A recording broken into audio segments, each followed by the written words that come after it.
Om Shanti. Good morning. साकार मुरली 11 सितंबर 2023। मीठा मीठा लेटर हम मीठे मीठे बच्चों के मीठे मंथन के लिए। मंथन शुरू करने से पहले ज्ञान सूर्य शिव बाबा की लाइट और माइट भरी किरणों के नीचे बैठ जाते हैं और अनुभव करते हैं कि मैं लाइट और माइट स्वरूप आत्मा हूं। आज की मुरली को हम 2 शब्दों के ऊपर विशेष ध्यान देंगे। देखिए, वो 2 शब्द हैं कि एक तो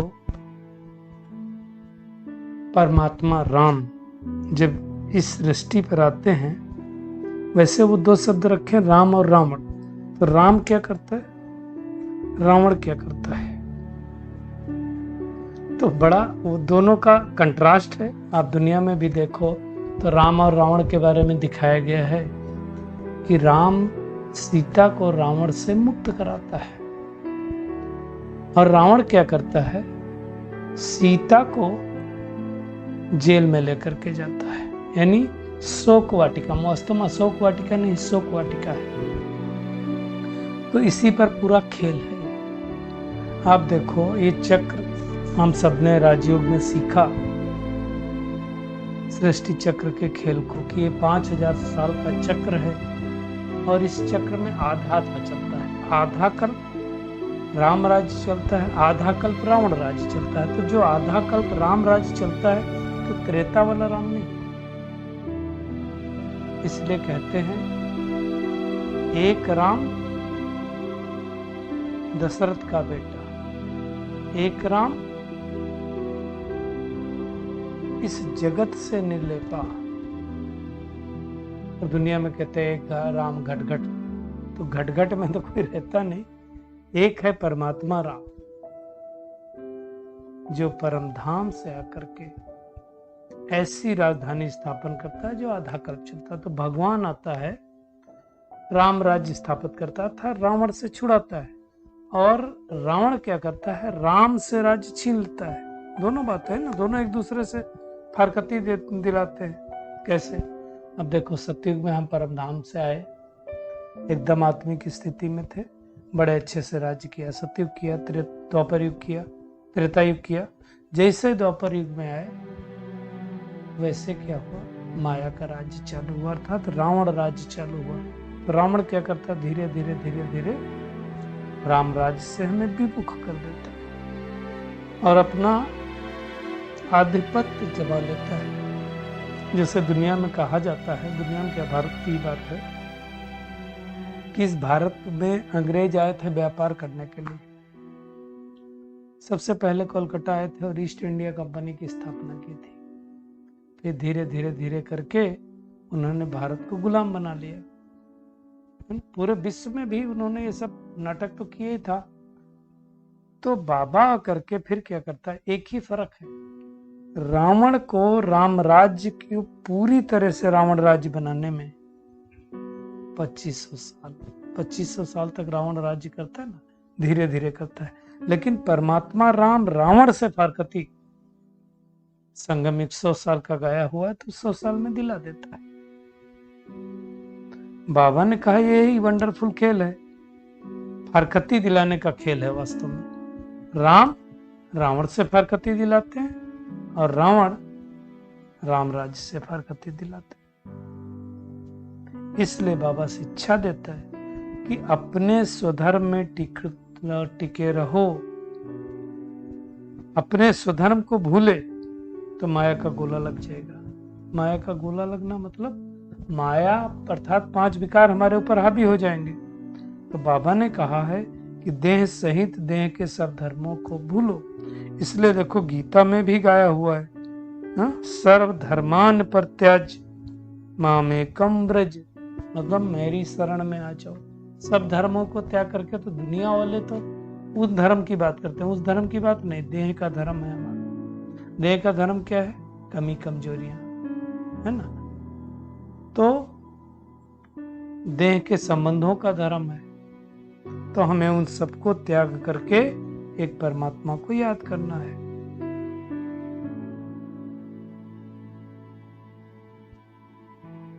और वास्तव में देखा जाए और सूक्ष्म बात अगर हम करें तो रावण राज्य जब चलता है तो हम पूरी तरह से रावण के हो जाते हैं, राम राज्य चलता है तो पूरी तरह से राम के होते हैं।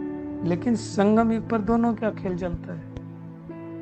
रावण राम से फारकती दिलाने का काम करता है और राम रावण से फारकती दिलाने का काम करते हैं। फाइनली राम की जीत हो जाती है। उसमें भी दिखाया गया ना, कभी रावण की सेना हावी तो ऐसा दिखाया गया है, वैसे यहाँ भी होता है। तो ये खेल बाबा ने कहा और किसी युग में नहीं चलता। क्यों नहीं चलता? क्योंकि जब सतयुग रहता है तो रावण तो है ही नहीं, तो खेल तो चलेगा ही नहीं। जब द्वापर युग आता है तो राम राज्य छीन लेता है रावण। और यहाँ पर एक जो खेल चलता है तो बाबा कहता है आपको पुरुषार्थ करो। क्या पुरुषार्थ करो? याद करने का पुरुषार्थ करो। और हमेशा ध्यान रखो कि अब नाटक घर वापिस जाना है, भगवान आया है। तो बाबा कहता है शरीर रूपी कपड़े को भूल जाओ। शरीर भी क्या है? एक कपड़ा है, जिस कपड़े को हमने धारण किया है, आज नहीं तो कल इस कपड़े को छोड़ देना है। अब ये सारा ज्ञान किसके लिए है? जो परमात्मा को अच्छी तरह से जाना है, पहचाना है, माना है और उनकी श्रीमत पर चल रहा है। कल की जो मुरली में था, जानना बाबा जो है, जैसा है, आत्मा जो है जैसी, उसको जानना, मानना और चलना। तो परमात्मा कहते हैं कि अब अपने को अशरीरी आत्मा समझो। अशरीरी का मतलब क्या होता है? शरीर है लेकिन शरीर का भान ना हो। जैसे हम जब सोते हैं तो क्या होता है? सपन देखते हैं। अब सपन देखते देखते कई बार हम कहीं और दूर चले जाते हैं। एक्चुअल जाते हैं क्या? शरीर तो यहीं बेड पे पड़ा हुआ होता है। आत्मा घूमने के लिए चली जाती है, जिसको कहा शरीरी। तो बाबा ने कहा जो परमात्मा की याद है, जो परमात्मा के साथ हैं, उनके लिए ज्ञान बरसात है। एक सत्संग अभी होता है इस पुरुषोत्तम संगम में। सत्य परमात्मा को कहा जाता ना है, सत्यम शिवम सुंदरम, तो उस सत्य का संग भी मिलता है और वो आकर के हमें कांटे से फूल बनाता है ना। लेकिन बाबा कहता है जब कंप्लीट फूल बन जाएंगे तो ये शरीर नहीं रहेगा। मतलब क्या होगा?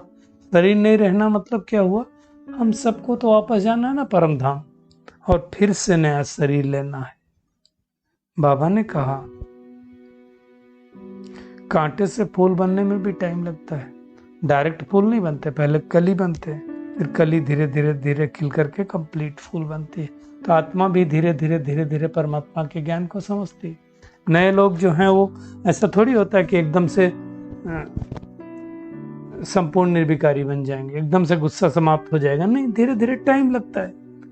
तो हमको एक कोई गुण ले लेना चाहिए, एक कोई सामान ले लेना चाहिए और उसका अभ्यास करना चाहिए, है ना। और एक कोई गुण आया ना, कल बाबा ने कहा ना, एक चोर के साथ जैसे और चार साथी आ जाते हैं, इससे ही है। एक गुण के साथ अनेक गुण अपने आप आ जाते हैं।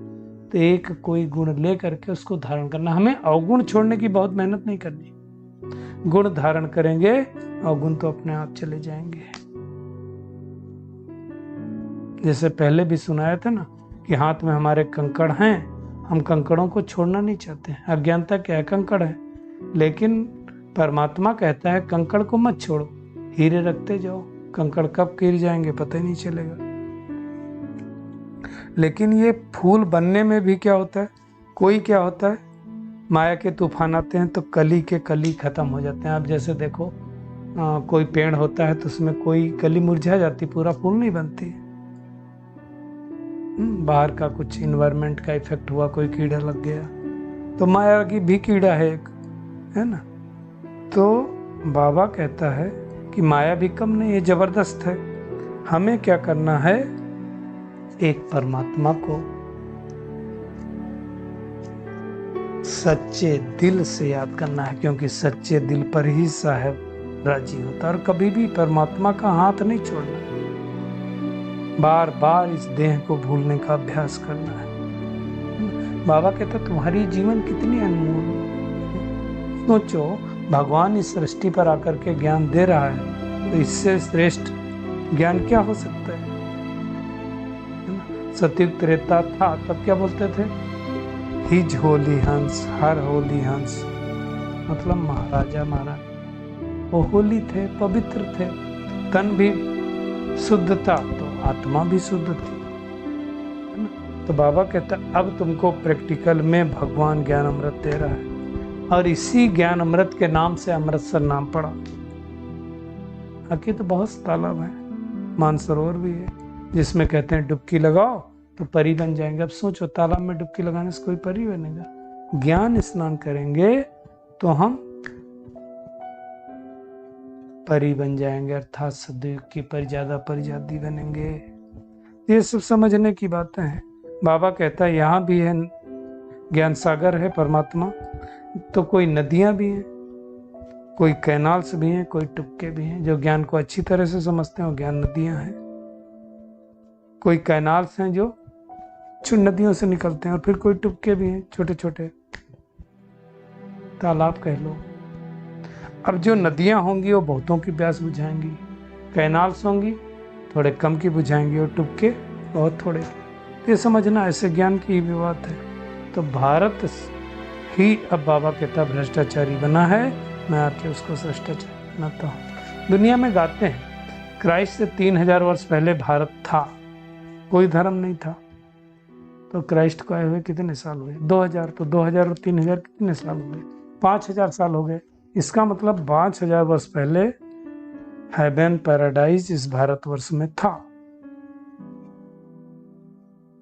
फिर बाबा ने और बहुत एक अच्छी बात बताई कि देखिए सबसे ज्यादा भक्ति किसने की है?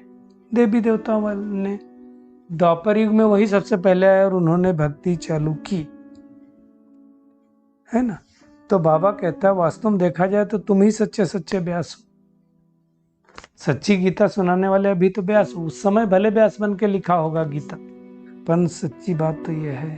तो बाबा कहता है ये है व्यक्त खेल और वो है अव्यक्त खेल।